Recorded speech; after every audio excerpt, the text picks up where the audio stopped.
Morning. Morning. And morning sa lahat ng leaders. Welcome sa Inlight Marketing.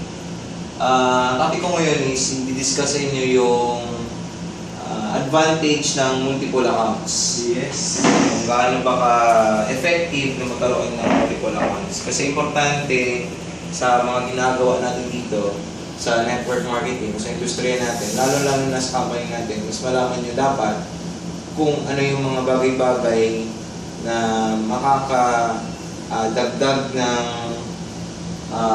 makakadagdag sa atin ng extra income, kumbaga, para hindi masayang lahat ng effort. Kasi normally, sa mga bago, lalo-lalo na sa inyo, is ang iba kasi nakikita ang business natin na madali. Oo, madali lang naman kasi sa binary system, kung kayo to, sasabihin nyo sa sarili nyo o sasabihin nyo na madali lang naman mag-recruit ng dalawa. Okay? Kung may 10 kayo, buhay na kayo. Pero para sa akin, nung ako nag-uumpisa kasi, make sure alam nyo lahat ng pasikot-sikot sa negosyo para hindi masayang yung oras, yung effort nyo, tsaka yung mga prospect nyo. So, importante dito, kung tatanungin nyo ako, bilang isang distributor noon, kung paano ako naging top 1, simple lang, una inaral ko talaga yung business. Inalam ko ano yung mga pasikot-sikot sa ganitong klaseng negosyo. Para din nag-aral, di ba? Nag-aral kayo ng 14 to 16 years. Para ano? Para kumita. Yes. Para kumita lang ng konti. Nag-aral kayo ng 14 days o 14 years to 16 years para kumita lang ng 10 mil. Ayan. Akalain yan. So, ibig sabihin pala, bago kayo na naging trabahante o empleyado, nag-practice kayo o nag-aral kayo ng 14 to 16 years. Tama? Yes. So, ibig sabihin, pag nagtrabaho, nag-apply din kayo, ibig sabihin, may ilang weeks kayo dyan, iti-train mo na kayo bago sumabak sa trabaho. Imposible naman na pag-apply mo sa trabaho pinapasukan mo, automatic agad na tanggap ka na. O pagtanggap mo, kung tatanggapin ka, hindi naman pwede siguro sabihin ng mga amo mo na, o sige, umpisa ka na ngayon agad. Diba yan, walang ganun. So, iti-train ka muna ng ilang araw bago ka sumabak sa trabaho na yan. Walang kaibahan yan sa business. Sa inlight marketing, sa ginagawa natin, o sa negosyo natin, ang minsang kamalian ng isang networker, kaya nafi-fail sila sa ganitong klaseng business, is anong ginagawa? Pag sumali ka agad, anong ginagawa? Nung kayo sumali, anong ginawa nyo? Invite agad. Wala kang paramihan. Di ba? Ilan kakilala mo? 100, 1,000. Sige, invite ulit 1,000. Walang ganun. Actually, kaya napipill sila kasi nag-i-invite agad. Yun ang mali dun. Best advice ko sa inyo, aralin muna talaga yung business. Pag sumali kayo, umattend muna sa training ng company. Di ba may BOP tayong tinatawag? Yes. Ang BOP, kailangan natin nyo 5 times. 5 times. Yes. Yung LDO, ganun din, 5 times. Of course, the product demo, 5 times din. Yes. At least 5 beses sa BOP, LDO, product demo. Para alam niyo yung ginagawa niyo. Para pag tinanong kayo ng mga invite niyo, prospect niyo, alam niyo yung sasagot. Hindi niyo natatawagan si upline, ano ba yung sasagot ko? Diba? Mali-mali yun. So pag alam niyo na to, medyo may alam na kayo, well, pwede na kayo mag-invite. Pero kung talagang hindi niyo mapigilan yung excitement, yung baliw niyo, yung excited talaga kayo mag-invite, dali niyo lang sa opisina at hayaan niyo si upline na mag-explain para sa kanya. Huwag muna kayo mag-explain. Makinig ka muna kay upline, ano sinasabi ni upline.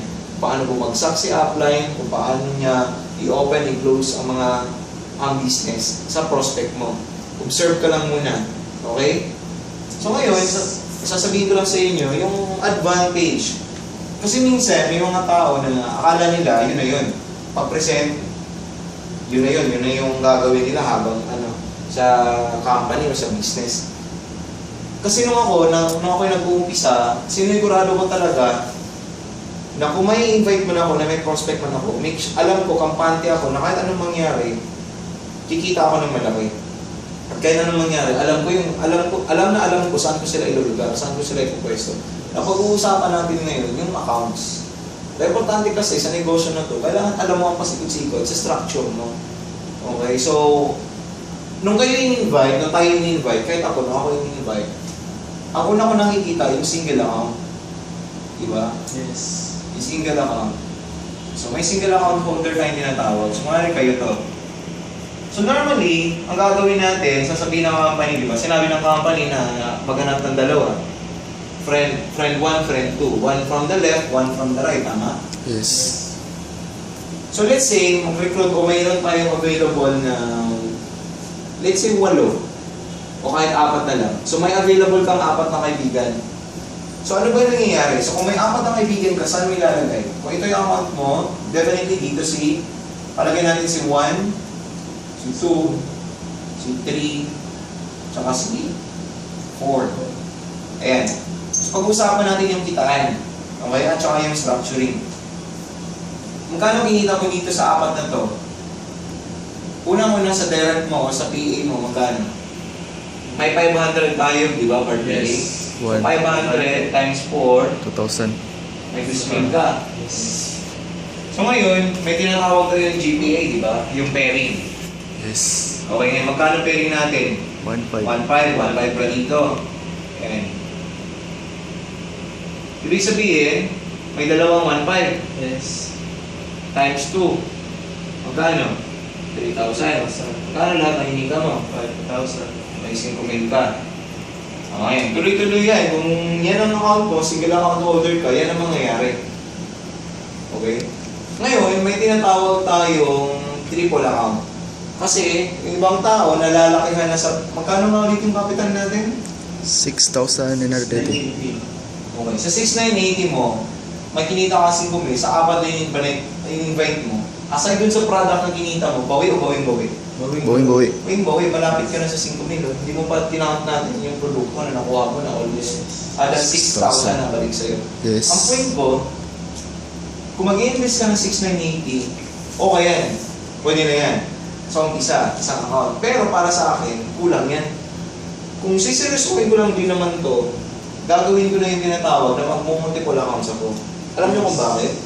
Tuturo ko sa inyo kung ano ang kaibahan. Tandaan niyo yan, 5,000 lang kinita ng isang account holder. Kunwari, 3 account kinuha mo. So, ibig sabihin, 3 6,980, tama? Yes. So, medyo malaki na doon sa unang in-invest mo na 6,980. Kunwari, ikaw to. This is you again. This is you. So, ibig sabihin, 3 na account mo. Ilan nga yung available friend mo? 4. 4. So, ibig sabihin, ilalagay mo ngayon dito ang 4. Si 1, 2, 3, and 4. Ayan. So, computin natin. Tandaan mo palagi, nasa account mo pa lang, may kinita ka na. Sa dalawang account mo na nilagay mo dyan, ibig sabihin, may kinita ka na dyan. So, ngayon, pag-uusapan natin yung direct. Sarili mong account, may direct ka na dyan, tama? May 500 ka dito, 500 ka dyan, 500 ka rin sa apat mo. So magkano lahat kinita mo sa direct mo? So 500 times 6, tama? So may 3,000 ka o 3,000. Okay, so direct, let's say direct lahat yun ng main account mo. Ngayon pag-usapan natin ang kinita nitong taong to. Ito si number 2 at ito si account number 3. Si account number 2, okay? May pairing bang nangyari sa kanya? So, may pairing? Yes. So, ibig sabihin, may 1.5 ka dito kasi may left siya, may right din siya. So, ibig sabihin may 1.5 ka. Yes. Okay? So, si number 2 may 1.5 daw. Si account number 2 may 1.5. Times 1, so may 1.5 siya. The same with account number 3, tama? May left din siya, may right din siya. So, ibig sabihin may 1.5 din siya. Si account number 3 may kinitang 1.5 din. Ayan. Ngayon mag-usapan natin si account number 1. Magkano lahat ng 1.5 na kinita niya? Isa, dalawa, 3. tatlo. Tama? Yes. Nasali na yung sa kanya. So, ibig sabihin, 3, 1.5. Ilan lahat to? 4, 5. Okay? So, magkano lahat kinita ng tatlong account mo? 3,000 plus 1,500 plus 1,500, that's 6,000 plus 4,500. So, meron kang 10,500 500. Tignan niyo yung kaibahan. Apat pa rin yung in-invite mo, apat pa rin yung sumali, pero ang kaibahan, Mas malaki yung kita. malaki. Magkano dumoble, di ba? Yes.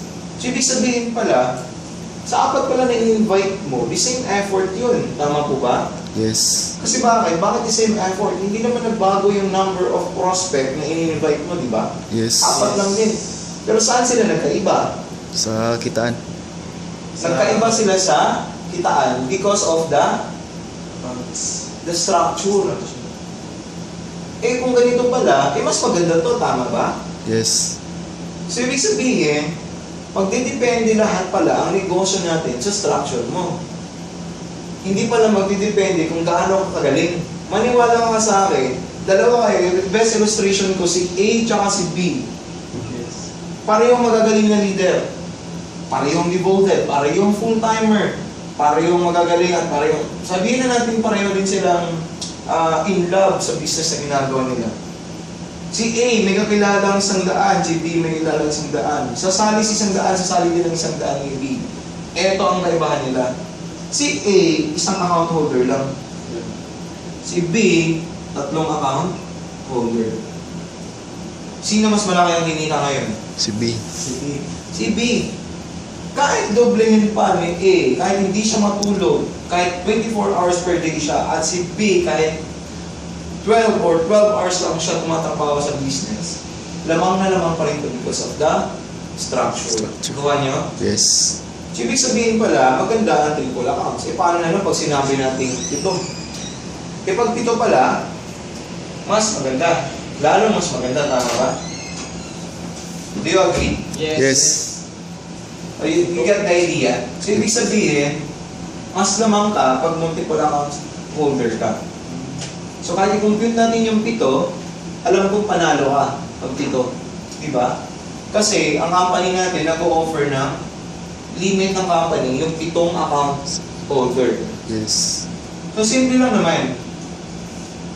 Kung i-discuss ko sa inyo yung 7 account, sige, discuss natin ha, para mas maintindihan nyo.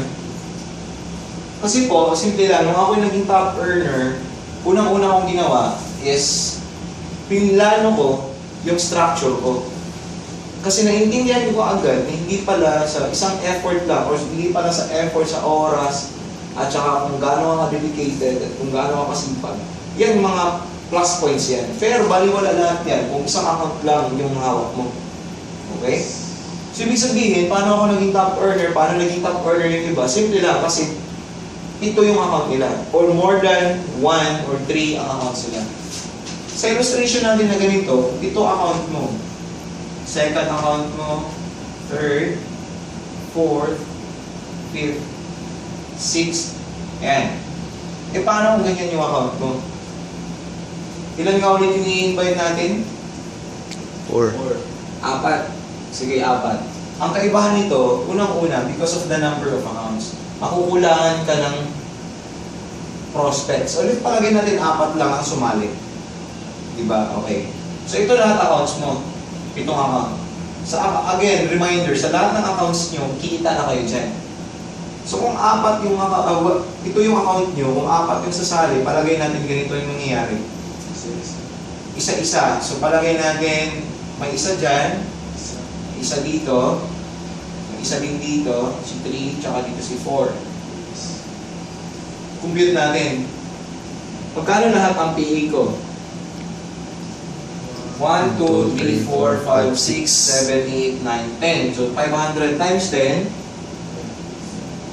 5,000. Pag-usapan naman natin yung pairing.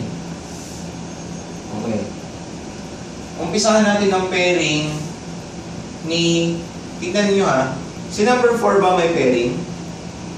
Wala, di ba? Kasi dito yung left niya, left, walang right. Yes. So, ibig sabihin pala, ang may pair dito, si 2, at saka si 3, at saka si 1. 1.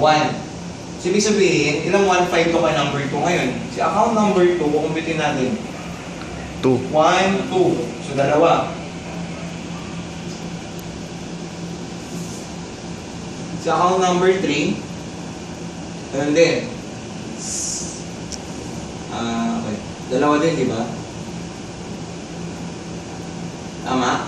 Yes. Ngayon, sa account number 1, ilang 1.5 yan? 1, 5, 2, 3, 4, 4, 5. 5. 5. So, magkano lahat yan? 1.5 plus 1.5, 3,000, 6,000, 7.5. Tama? Yes. Magkano lahat kinita ko sa itong account?